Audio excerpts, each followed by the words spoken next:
Guys, ഇപ്പോൾ നമ്മളുള്ളത് കർലാട് ലേക്കിലാണ്. അതായത് ഈ ബാണാസുര സാഗർ ഡാമിൻ്റെ ഒക്കെ അടുത്തായിട്ട് കിടക്കുന്ന ഒരു സ്ഥലമാണിത്. അടിപൊളി സ്ഥലമാണ്. നമുക്കൊന്ന് എല്ലാം ഒന്ന് ചുറ്റി കാണാം. അപ്പോൾ എല്ലാവർക്കും വീഡിയോയിലേക്ക് സ്വാഗതം. പോലെ ഗൈസ്, നമ്മൾ ഇൻട്രോ എടുത്തതിൻ്റെ തൊട്ടടുത്തുള്ള സ്ഥലമാണിത്. ഇവിടുത്തെ കിഡ്സിനുള്ള പ്ലേയിങ് ഏരിയ അങ്ങനത്തെ എല്ലാം ഉണ്ട്. ഇതൊരു ഇവിടെ നിന്നുള്ള വ്യൂ കാണാനുള്ള ഒരു സെറ്റപ്പാണെന്നാണ് എനിക്ക് തോന്നുന്നത്. നമുക്ക് ഉള്ളിൽ കയറി നോക്കാം. ഇങ്ങനെയൊക്കെയാണ് ഇവിടുത്തെ സ്ഥിതികൾ. ഇവിടെ നല്ല ഗാർഡനൊക്കെ അടിപൊളിയായി സെറ്റാക്കിയിട്ടുണ്ട്. എല്ലാം നല്ല ഭംഗിയാക്കി വെച്ചിട്ടുണ്ട്. ഇവിടെ ഒന്നും പ്രത്യേകത എന്താ വെച്ചിട്ടുണ്ടെങ്കിൽ ഇവിടെ ഒന്നും ഒരു വേസ്റ്റും കാര്യങ്ങളൊന്നുമില്ല. ഒക്കെ അടിപൊളിയായിട്ട് നീറ്റാക്കി വെച്ചിട്ടുണ്ട്.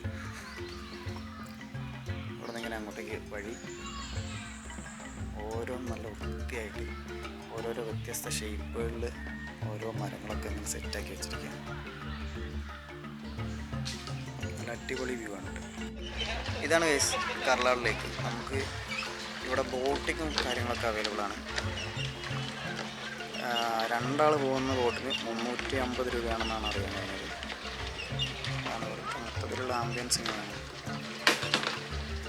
അധികം വിസ്താരത്തിലൊന്നല്ല, ഒരു ചെറിയ ശുദ്ധജല തടാകം. ഇങ്ങനെ നിന്നിട്ട് വ്യൂവും കാര്യങ്ങളൊക്കെ ഉണ്ട്. നിറച്ച് ആമ്പലൊക്കെ വെച്ചിട്ടൊക്കെ ഉണ്ട്. അതുകൊണ്ട് ആൾക്കാർ ബോട്ടിലിങ്ങനെ തുഴഞ്ഞു വരുന്നതൊക്കെ കാണാം. അവിടെയാണ് ബോട്ടിൻ്റെ ടിക്കറ്റ് എടുക്കുന്ന കൗണ്ടർ. അതാണ് ഫുള്ള് പൂക്കളാണ്. എപ്പോഴും നോക്കിയാലും പൂക്കൾ ഉണ്ട്. ഫുള്ള് ആമ്പൽ വരുന്നൊക്കെ ഉണ്ട്. നീല കളർ ആമ്പൽ വരുന്നുണ്ട്. എവിടെ നോക്കിയാലും ബ്യൂട്ടിയാണ്. ഇഷ്ടംപോലെ മീനുണ്ട് എന്നാട്ടോ തോന്നേ. ഇടയ്ക്കിടയ്ക്ക് ഇങ്ങനെ അതിലിങ്ങനെ പൊന്തി വെക്കുന്നതൊക്കെ കാണാം. കൊക്കുകൾ വന്നിട്ടൊക്കെ ഇങ്ങനെ. അത് മീനല്ല. അവിടെ നേരത്തെ മേലെ കണ്ടില്ലേ, അവിടെ മീനൊക്കെ ഉണ്ടായിരുന്നു. കൊക്ക് വന്നിട്ട് അതിനെങ്ങനെ തോണ്ടിയെടുത്തോണ്ട് ഒറ്റ പോക്കാം. അവനൊരു രസം. നമുക്ക് ഇതിലിങ്ങനെ അങ്ങോട്ടേക്ക് അപ്പുറത്തേക്ക് കിടക്കാൻ വേണ്ടിയിട്ട് ഒരു പാലം പോലത്തെ ഒരു സംഭവം കാണുന്നുണ്ട്. ഇതൊക്കെ ഇവിടെ വെറൈറ്റി ആയിട്ട് കാണാനുള്ളൂ.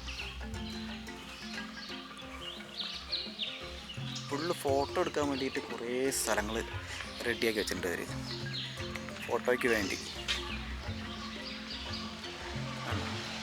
ഇങ്ങനെ ഒരു പാലം ഉണ്ടാക്കിയിട്ടുണ്ട്. അതിൽ കൂടെ അക്കരയ്ക്ക് പോവാം.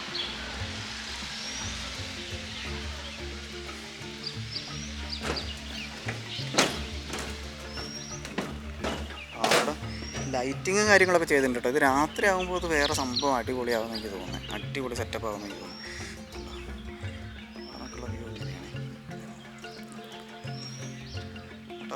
നിറച്ചാമ്പലാണ്. ഒരു രക്ഷയില്ല. ആമ്പൽപ്പൂവും ഇതിൻ്റെ സ്മെല്ലും, അതിൻ്റെ സ്മെല്ല് എന്ന് പറഞ്ഞാൽ ഒന്നൊന്നര സ്മെല്ല്. ആമ്പലിൻ്റെ സ്മെല്ല് എന്ത് ഭംഗിയിലാണ് പൂത്തിങ്ങനെ നിൽക്കുന്നത്.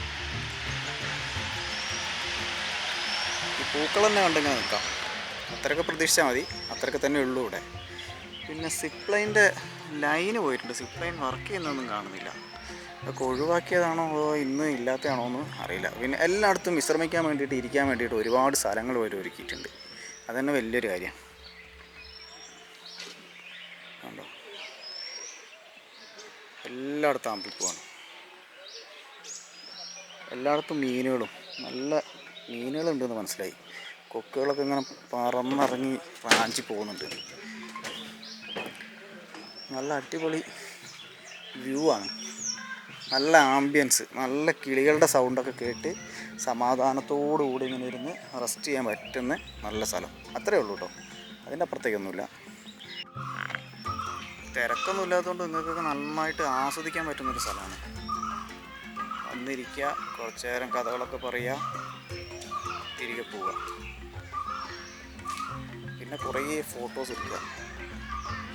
എല്ലാ ഫോട്ടോയിലും ഒരേ സീനറി തന്നെയായിരിക്കും. ബാക്ക്ഗ്രൗണ്ടിൽ ഇല്ല മുള തന്നെയായിരിക്കും കംപ്ലീറ്റ് ഫോട്ടോസിൻ്റെ ബാക്ക്ഗ്രൗണ്ട്. അങ്ങനത്തെ രീതിയിലാണ് കംപ്ലീറ്റ് ക്രമീകരിച്ചിരിക്കുന്നത്.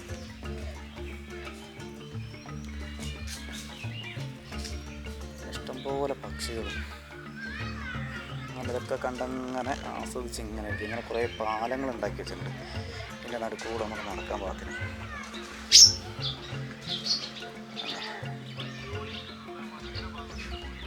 റോഡ് കഴിഞ്ഞ് വന്നുണ്ട്. അതിൻ്റെ നടുക്കൊരു മരവും സെറ്റപ്പൊക്കെ. കുറേ ഭാഗം ആമ്പലിന് വേണ്ടി മാത്രം ഒഴിച്ചിട്ടിരിക്കുന്നു. നടുഭാഗം മാത്രം നമുക്ക് ബോട്ടിങ്ങിന് അതിനൊക്കെ വേണ്ടിയിട്ട് സെറ്റപ്പാക്കി വെച്ചു.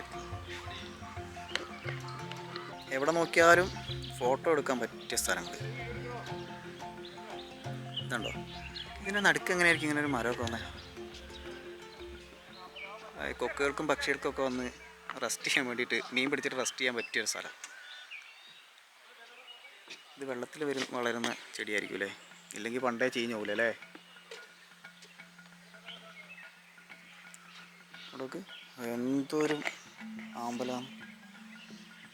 ഒരു പൂ പറിക്കണം എനിക്ക് ഭയങ്കര ആഗ്രഹമുണ്ട്. പക്ഷേ എല്ലായിടത്തും എഴുതി വെച്ചിട്ട് പൂ പറിക്കരുത്, പൂവിൽ തൊടരുത്, ചെടിയിൽ തൊടരുത്. വെറുതെ എന്തിനാ പ്രശ്നമാക്കുന്നത്? കൂടെ അങ്ങ് വരെ പോകുമ്പോൾ അവിടെ നിൽക്കാനൊരു സ്ഥലം. കൊടിമരം പോലെ എന്തൊക്കെയോ സംഭവങ്ങളൊക്കെ ഉണ്ടാക്കി വെച്ചിട്ടുണ്ട്. അവിടെയും കൂടെ പോയിട്ട് നമുക്ക് തിരികെ പോവാം. അതിൻ്റെ നടുക്ക് എന്തൊക്കെയോ പരിപാടികളുണ്ട് കേട്ടോ. അതിൻ്റെ നടുക്കും ഒരു മരമൊക്കെ നട്ടു വെച്ചിട്ടുണ്ട്. ഇവിടെയൊക്കെ എല്ലായിടത്തും റിസോർട്ടുകളാണ്. നേരെ മുമ്പിലൊക്കെ റിസോർട്ട്. ഞങ്ങൾ നേരത്തെ വന്നപ്പോൾ വഴി തെറ്റിയിട്ട് ഒരു റിസോർട്ടിലേക്കാണ് പോയത്. എല്ലാത്തിനും ഈ കർലാട് കർലാട് തന്നെ പേര്. റിസോർട്ടുകൾക്കും പേര് കർലാട്, ഇതിൻ്റെയും പേര് കർലാട്. ഇങ്ങനത്തെ ഒരു സംഭവമൊക്കെ ഉണ്ടാക്കി വെച്ചാൽ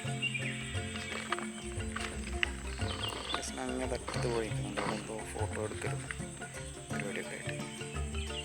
ഗൈസ്, അപ്പോൾ ഇത്രയൊക്കെ ഇവിടെ കാണിക്കാനുള്ളൂ. അധികം കാണിക്കാനില്ല. വലിച്ചു നീട്ടി കുറേ ഈ വെള്ളം തന്നെ ഇങ്ങനെ കാണിച്ചുകൊണ്ട് വന്നിട്ട് കാര്യമൊന്നുമില്ലല്ലോ. ഇത്രയൊക്കെയാണ് ഇവിടെയും കാണിക്കാനുള്ളൂ. അപ്പോൾ ഞങ്ങൾ ഈ വീഡിയോ ഇവിടെ വെച്ചിട്ട് വൈൻഡപ്പ് ചെയ്യാണ്.